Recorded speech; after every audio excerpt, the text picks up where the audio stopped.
ఏపీలో పెట్టుబడులపై తప్పుడు ప్రచారం జరుగుతోందన్నారు బీజేపీ ఎంపీ హరిబాబు. రాష్ట్రానికి పెట్టుబడులు వరదలా వస్తున్నాయని, ఒప్పందాలు కూడా జరుగుతున్నాయన్నారు ఆయన. ఒక మంచి ఆలోచనతో సేవ చేస్తున్న స్వర్ణ భారత ట్రస్ట్ మీద కొందరు విమర్శలు చేస్తున్నారంటూ మండిపడ్డారు. వెంకయ్యపై పవన్ వ్యాఖ్యల్ని ఖండిస్తున్నామంటున్న ఎంపీ హరిబాబుతో భాగస్వామ్య సదస్సు నుంచి మా ప్రతినిధి Ramesh Aluri face to face.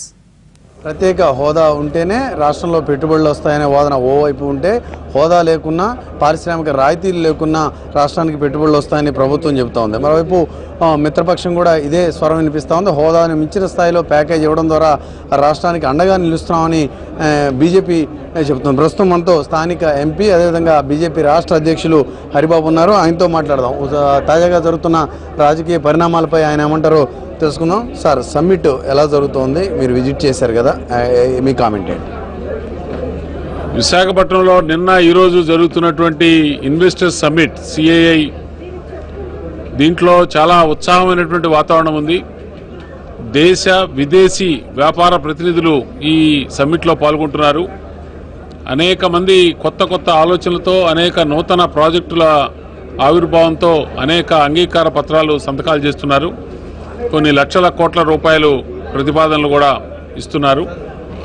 రాష్ట్రంలో ఈ ప్రతిపాదనలు కార్యరూపం దాలిస్తే పారిశ్రామికంగా కూడా ఆంధ్రప్రదేశ్ ఒక మంచి అభివృద్ధి చెందిన రాష్ట్రంగా రూపొందుతుంది.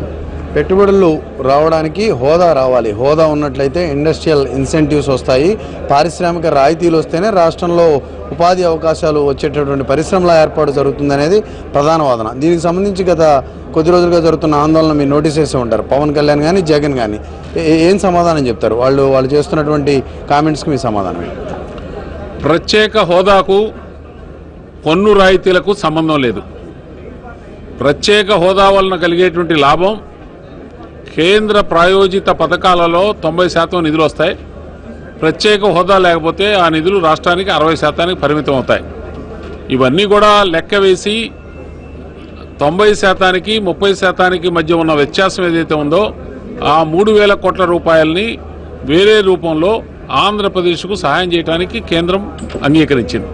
కాబట్టి ప్రత్యేక హోదా వలన ఏదైనా రాష్ట్రానికి, ఆంధ్రప్రదేశ్కి ఏ రకమైన ఉపయోగాలు జరుగుతాయో దానికి ఒక్క రూపాయి కూడా నష్టం లేనటువంటి అన్ని రకాలైనటువంటి సదుపాయాలు, ఉపయోగాలు కేంద్ర ప్రభుత్వం ఆంధ్రప్రదేశ్ కల్పిస్తుంది. పవన్ స్పీడ్ పెంచారు. సిద్ధార్థనాథ్ సింగ్ చేసినటువంటి కామెంట్లను ఆయన ప్రధానంగా ప్రస్తావించారు. మీతో కలిసి ఎన్నికల ప్రచారానికి వస్తున్నప్పుడు అనుభవం గురించి ప్రశ్నించిన నేతలు కానీ, పార్టీలు కానీ ఇప్పుడు ప్రశ్నిస్తున్నాయని చెప్తున్నారు. మరోవైపు హోదా విషయంలో బీజేపీ మోసం చేస్తుంది, మోసం చేసింది అనేది ఆయన ప్రధాన కామెంట్. ఇవాళ బీజేపీ కేంద్ర ప్రభుత్వము ఆంధ్రప్రదేశ్ అభివృద్ధి ఎజెండాగా తీసుకొని అన్ని విధాలా సహకరిస్తుంది. రాష్ట్రము, కేంద్రము ఒకదానికొకటి సహకరించుకుంటూ ఆంధ్రప్రదేశ్ ముందుకు తీసుకెళ్తున్నాయి. కొంతమంది ప్రత్యేక హోదా విషయంలో కొన్ని విమర్శలు చేస్తున్నారు. ఆ విమర్శల్లో ఎటువంటి యథార్థం కూడా లేదు. ఇవాళ కొంతమంది వెంకయ్యనాయుడు గారిని కూడా విమర్శిస్తున్నారు. ఇవాళ వెంకయ్యనాయుడు గారు ఆంధ్రప్రదేశ్ యొక్క అభివృద్ధి ధ్యేయంగా కేంద్రం నుంచి ఎంత సహాయం ఆంధ్రప్రదేశ్ రావాలో అంత సహాయాన్ని తీసుకొస్తున్నారు. అటువంటి ఆంధ్రప్రదేశ్కు సహాయం చేసే నాయకుడిని విమర్శించడం వలన విమర్శించే వాళ్ళు ఆంధ్రప్రదేశ్ యొక్క అభివృద్ధికి విఘాతం కలిగిస్తున్నట్టు అవుతుంది. అంటే ఆయన సొంత ట్రస్ట్ మీద పెట్టినటువంటి దృష్టి కూడా ప్రత్యేక హోదా కోసం పెట్టట్లేదని అనేటటువంటి సీరియస్ కామెంట్ కూడా చేశారు. ఎలా చూస్తారు ఈ కామెంట్? ఆయన స్వర్ణ భారత్ ట్రస్ట్ ద్వారా 10 మంది హితులు, శ్రేయోభిలాషుల దగ్గర నుంచి కొన్ని నిధులు సేకరించి సామాన్య ప్రజలకు విద్య విషయంలో, వైద్యం విషయంలో, నైపుణ్య శిక్షణ విషయంలో, గ్రామీణాభివృద్ధి విషయంలో బ్రహ్మాండమైనటువంటి కార్యక్రమాలు నిర్వహిస్తూ ప్రజాసేవ జరుగుతుంది. అటువంటి సేవను కూడా విమర్శిస్తే దానికి సమాధానం చెప్పాల్సిన అవసరం ఉందని నేను భావించడం లేదు. పవన్ మీ మిత్రపక్షంగా ఉన్నాడు. మీరందరూ కలిసి ఎన్నికల్లో ప్రచారం చేశారు. పవన్ మీరు అధికారంలోకి రావడానికి, రాష్ట్రంలో తెలుగుదేశం ప్రభుత్వం అధికారంలో రావడానికి తాను కూడా తోడ్పాటును అందించానని చెప్తున్నాడు. కానీ ఇప్పుడు మిత్రపక్షంగానే ఉన్నాడు అనుకుంటున్నారా?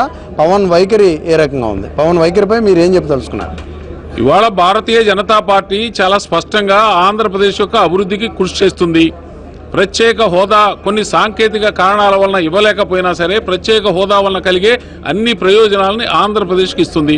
దీన్ని విమర్శిస్తే దాంట్లో అర్థం లేదని నా అభిప్రాయం. హోదా లేకున్నా కూడా పారిశ్రామిక రాయితీలు వస్తాయని చెప్తున్నారు. ఆ విషయంలో మీరు ప్రజలను కన్విన్స్ చేయగలిగారా? ఎందుకు రాజకీయ పార్టీలు ఇంకా ఆ నినాదాన్ని పట్టుకొని దానికోసం పోరాటం చేస్తున్నాయని మీరు అనుకుంటారు? రాజకీయ కారణాలతో కొంత